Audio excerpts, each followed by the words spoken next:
परमेश्वर की महान दया से एक बार फिर से आपके सामने हम उपस्थित हुए हैं। मैं प्रभु का धन्यवाद देता हूँ कि एक बार फिर से एक विषय में परमेश्वर ने बात करने के लिए मौका दिया। आज हम दोस्तों बात करेंगे सिमसोन के बारे में।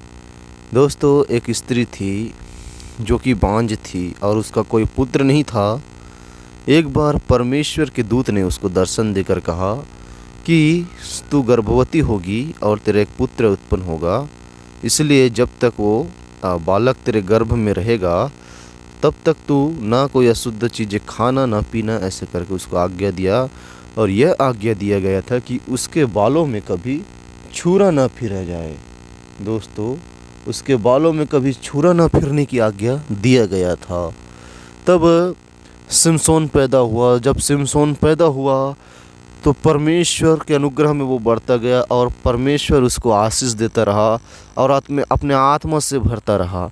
दोस्तों, एक बार सिमसोन तिम्नत नगर में गया था। तिम्नत नगर में उसने एक फलिस्ती स्त्री को देखा और उस फलिस्ती स्त्री को पसंद करने लगा, उससे प्रीति करने लगा और उसने अपने माता पिता के पास जाकर कहने लगा कि मुझे एक स्त्री से शादी करा दे। तो उसके माता पिता उनको मना करने लगे, लेकिन सिमसोन जिद करने लगा। लेकिन वो बातें जो परमेश्वर की ओर से थी, क्योंकि वो फलिस्तियों के विरुद्ध दांव ढूंढ रहा था। उसके बाद जब उसका शादी हो गया, विवाह हो गया, उसके बाद में सिमसोन की पत्नी को फलिस्तियों ने मारा। तो तब क्या हुआ कि सिमसोन के ऊपर परमेश्वर का आत्मा उतरा, बल से यहोवा का आत्मा उतरा। यहोवा का आत्मा, बुद्धि का आत्मा, युक्ति का आत्मा, ज्ञान का आत्मा, समझ की आत्मा, सामर्थ की आत्मा, यहोवा की भय की आत्मा उसके ऊपर उतरी और उसने फलिस्तियों को मारा। और उनके खेतों में 300 लोमड़ियों पकड़कर उनके पूँछों में मसाले बांधकर आग लगाकर उनके खेतों में छोड़ दिया। और एक बार क्या हुआ कि जब सिमसोन अपने माता पिता के साथ में तिम्नत नगर जा रहा था तो उसके रास्ते में एक जवान शेर आया। उस शेर को भी उसने ऐसा फाड़ा कि कोई बकरी का बच्चा फाड़ डाले, क्योंकि परमेश्वर का आत्मा उस पर बल से उतरता था, परमेश्वर उसके साथ रहता था, इसलिए वो हर परिस्थिति में विजय होता था, हर लड़ाई में, युद्ध में वो जीतता था। एक बार सिमसोन गाजा नगर को गया। गाजा में एक वेश्या के पास गया था और वेश्या के पास गया तो गाजा वासियों ने देखा कि सिमसोन यहाँ आया है, तो उन्होंने क्या किया कि उनको घेर लिया कि हम इसको पकड़ के घात करेंगे। लेकिन सिमसोन आधी रात को उठकर क्या हुआ, उस नगर के फाटक को, जो वो नगर जो था चारों ओर से शहरपना जैसा, वॉल जैसा घिरा हुआ था और उसमें एक फाटक लगा था। तो वो फाटक को अपने दोनों बाजू से पल्लों समेत उखाड़ कर वो पहाड़ के चोटी पर ले गया। और एक बार सोरेक नामक घाटी में एक दलीला नामक स्त्री से प्रीति रखने लगा। एक बार क्या हुआ कि फलिस्तियों ने उनके बल का भेद पता करने के लिए उन्होंने देखा कि इसके पास ऐसा कहाँ से इतना ताकत आता है, कहाँ से इतना बल आता है। तो उसने उस स्त्री को मोहरा बनाया। फलिस्तियों ने कहा कि तुम जाओ और उससे उसके बल का भेद पूछो। तब वो स्त्री उसके पास गई, सिमसोन के पास, क्योंकि फलिस्तियों ने उनको 1100 चांदी के सिक्के का लालच दिया था। तब वो स्त्री गई और सिमसोन से उसका बल का भेद पूछने लगी। लेकिन सिमसोन ने झूठ बोला, पहली बार झूठ बोला, यदि मैं 7 ऐसे नए तांतों से बांधा जाऊं जो सुखाई नहीं गई हो, जो किसी काम में लाई नहीं गई हो, तो मेरा बल घट जाएगा। और उसने वैसा किया। लड़की ने उसको बांध दिया, सिमसोन को बांध दिया। उसके बाद में बोले कि सिमसोन देख, फलिस्ती तेरी घात में है। तब सिमसोन चौंक कर उठा और उसने क्या किया, उस रस्सी को ऐसा तोड़ा जैसे कोई कच्चा धागा तोड़ डाले, ऐसा तोड़ा उसने। और उसके बाद में 3 बार वैसा ही हुआ, 3 बार उसको झूठ बोला। लेकिन फिर भी सिमसोन को समझ में नहीं आ रहा था कि ये क्यों ऐसा बोल रही है। तब क्या हुआ कि ये लास्ट में एकदम बहुत ज़्यादा वो उसके नाक में दम कर दी। दलीला ने उसकी नाक में बहुत ज़्यादा दम कर दी और उसको परेशान कर दी इतना कि बता, मुझे बता, तू तो मुझसे प्यार नहीं करता। इससे करके उसने बहुत जिद कर दिया। उसके बाद क्या हुआ, सिमसोन एकदम ओपन हो गया और उसने अपना सारा भेद को, सारा राज को उसको बता दिया। क्या बताया कि मेरे सिर पर कभी छुरा नहीं फिरा गया है, मैं जन्म से लेकर परमेश्वर का नाजिर हूँ। नाजिर का मतलब होता है एक विशेष कार्य के लिए चुना हुआ। उसको इसलिए चुना गया था कि फलिस्ती जब इजराइलियों को सताते थे तो इजराइलियों के लिए कि परमेश्वर न्याय ठहराता था कि शत्रु से लड़ने में हाथ लगाए, तो उसको उसी के लिए चुना गया था। तो उसने पूरा सारा भेद अपना बता दिया और उसके बाद में वो स्त्री समझ गई कि हाँ अब के बार इसने मुझे सच बताया है।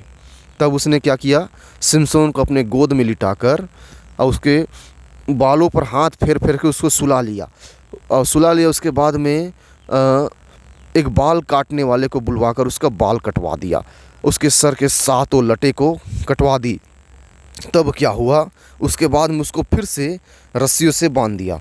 फिर क्या हुआ कि उसको दबाने लगे और बोली, देख सिमसोन, फलिस्ती तेरे हाथ में है। उसके बाद सिमसोन ने सोचा कि मैं पहले के समान फिर से उस रस्सी को तोड़ दूंगा, फिर से तोड़ दूंगा। लेकिन वो नहीं जानता था कि क्या हुआ। ऐसा लिखा है, यहोवा उसके पास से चला गया था, यहोवा उसको छोड़कर चला गया था। तब क्या हुआ कि उसके आँखों फोड़ डाली, उसके आँखें को फोड़ डाला और उसको जेल में चक्की पिसवाने लगा, यहाँ तक कि उसका पूरा तमाशा बना दिया। जब तक परमेश्वर उसके साथ रहता था तब तक वो हर एक परिस्थिति में, हर एक युद्ध में, चाहे वो बड़े से बड़ा युद्ध क्यों ना हो, वो विजय पाता था। एक बार क्या हुआ, इस सिमसोन एक गधे की जबड़ी से 1000 फिलिस्तियों को अकेला मार दिया था, क्योंकि परमेश्वर उसके साथ रहता था। दोस्तों, यहाँ हमको सीखने वाली बात यह है कि कैसे परमेश्वर की आज्ञा का उल्लंघन करके सिमसोन बार बार पाप करता गया। वैसे तो परमेश्वर उसको बहुत बार माफ़ करता गया, लेकिन लास्ट आज्ञा, जो मेन आज्ञा उसको बताया गया था कि बालों को कभी छुरा न फिरा जाए, तो उसने उस भेद को बता दिया और वो परमेश्वर से ज़्यादा मतलब वो स्त्री उसके लिए इम्पोर्टेंट हो गई थी। परमेश्वर से ज़्यादा वो दलीला उसके लिए ज़्यादा महत्वपूर्ण हो गई थी। इसलिए प्रियो, आज जो हमारी ताकत है, हम मसीहों की ताकत है, वो हमारा प्रार्थना है, परमेश्वर से प्रार्थना है, वो हमारा ताकत है।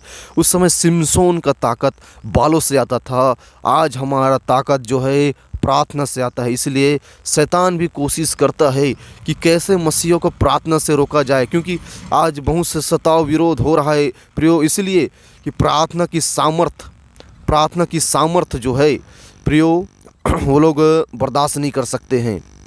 इसीलिए शैतान किसी न किसी से तरीक़ा से वो प्रार्थना को रुकवाने का, प्रार्थना से हटाने का वो लोग कोशिश करता है। इसी प्रकार दलीला को भी शैतान ने मोहरा बनाया, शैतान उसके ऊपर सवार हो गया था और उसने बहुत जिद किया और अपने कटाक्ष से उसने फंसा लिया। इसीलिए नीति वचन 6 अध्याय उसका 25-26 में ऐसा लिखा है कि उसकी सुंदरता देखकर तू मन में उसकी अभिलाषा नहीं करना, वह तुझे अपने कटाक्ष से फंसाने न पाए, क्योंकि वेश्यागमन के कारण मनुष्य रोटी के टुकड़ों का भिखारी हो जाता है, परंतु वे विचारनी अनमोल जीवन का अहेर कर लेती है।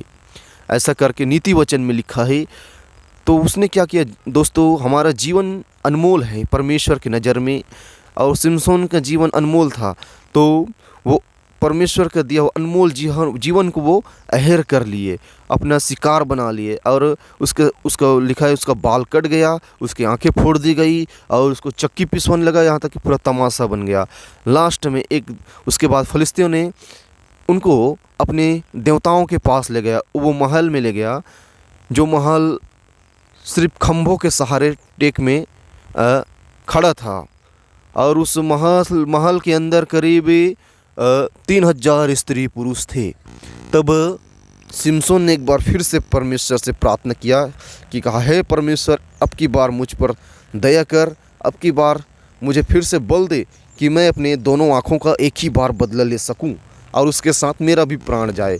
तो उसने क्या किया कि अपने दोनों बाजुओं से उस खंभों पर टेक लगाया, उसके बाद में बल लगाता गया। उसके बाद में परमेश्वर ने उसकी प्रार्थना सुनी और उसको फिर से वो बल दिया। उसके बाद में दोनों खंभों को, जिसके सहारे से महल संभला हुआ था, उसको उसने गिरा दिया, वो पूरा महल गिर गया, सब दब के मर गए और सिमसोन भी उसमें मर गया। इसलिए प्रियो, आज हमें भी ज़रूरत है कि परमेश्वर का आत्मा को हमको जाने नहीं देना है, क्योंकि जब तक परमेश्वर हमारे साथ में है हर एक परिस्थिति में हम विजय प्राप्त कर सकते हैं।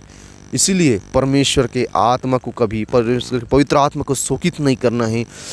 हमको यूसुफ के समान बनना है जो व्यभिचार से भागा। इसलिए परमेश्वर बार बार व्यभिचार के विरुद्ध चेतावनी देता है कि व्यभिचार से बचो। तो हमको ज़रूरत है कि आज हमको स्त्री से ज़्यादा हमको परमेश्वर की बातों पर ध्यान देना है। किसी स्त्री के बहकावे में आकर, किसी के बहकावे में आकर या किसी भी तरह के दबाव में आकर हमको परमेश्वर से दूर नहीं होना है। Okay, praise the lord. आशा करता हूँ मेरा बात आप सबको समझ में आया होगा। परमेश्वर आप सबको बहुतायत से आशीष दे। मिलके हैं अगले वीडियो में। एक बार फिर से जय मसीह की।